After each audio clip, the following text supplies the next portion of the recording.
Institut Teknologi dan Bisnis ITB Stikom Bali melaksanakan pelantikan pejabat struktural di Aula ITB Stikom Bali. Perubahan status dari STIMIK Stikom Bali menjadi ITB Stikom Bali diyakini akan mampu mencetak SDM andal, tentunya sesuai dengan tantangan revolusi industri 4.0.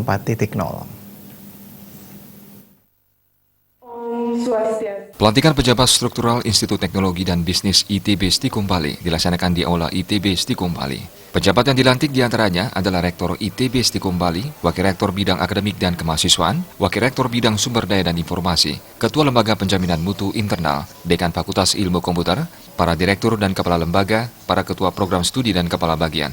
Rektor ITB dan Stikom Bali, Dadang Hermawan menyatakan, perubahan status dari sekolah tinggi menjadi institut adalah mengantisipasi segala tantangan pada masyarakat karena telah memasuki revolusi industri 4.0.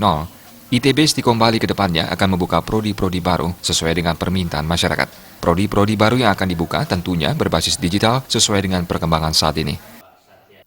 Tentu saja sebagaimana tadi sudah disampaikan oleh Bapak Pembina Yayasan bahwa kita ini kan masuk ke era digital yang sudah dimulai beberapa tahun yang lalu, dan juga kita juga sudah di era revolusi industri 4.0.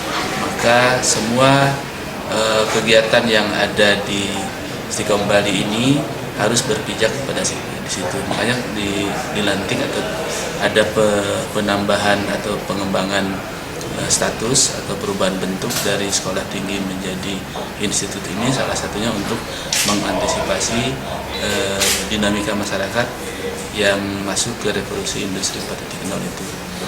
Nah, kemudian dengan adanya institut ini, maka kami diberikan peluang lebih besar lagi oleh pemerintah dalam hal ini Kemdikti untuk mengembangkan program-program studi yang sesuai dengan permintaan daripada masyarakat. Pembina Yayasan Widya Dharma Santi, Profesor Imade Bandem menyatakan, teknologi dan bisnis merupakan unggulan saat ini yang sesuai dengan perkembangan di masyarakat. Untuk itu, ITB Stikom Bali yakin akan bisa menjawab seluruh tantangan tersebut. Melalui pelantikan pejabat struktural ITB Stikom Bali, setiap pejabat diharapkan bisa mengembangkan diri secara mandiri, bertanggung jawab dan profesional.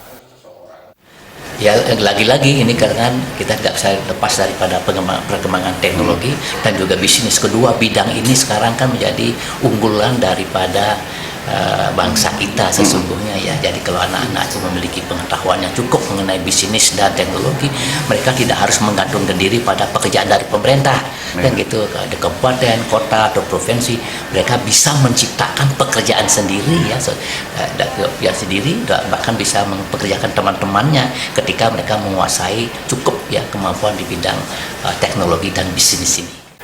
Visi ITB Stikom Bali menjadi perguruan tinggi unggulan dan berkualitas internasional di bidang teknologi informasi, komunikasi, bisnis dan seni. Desa Karyani, Bali TV.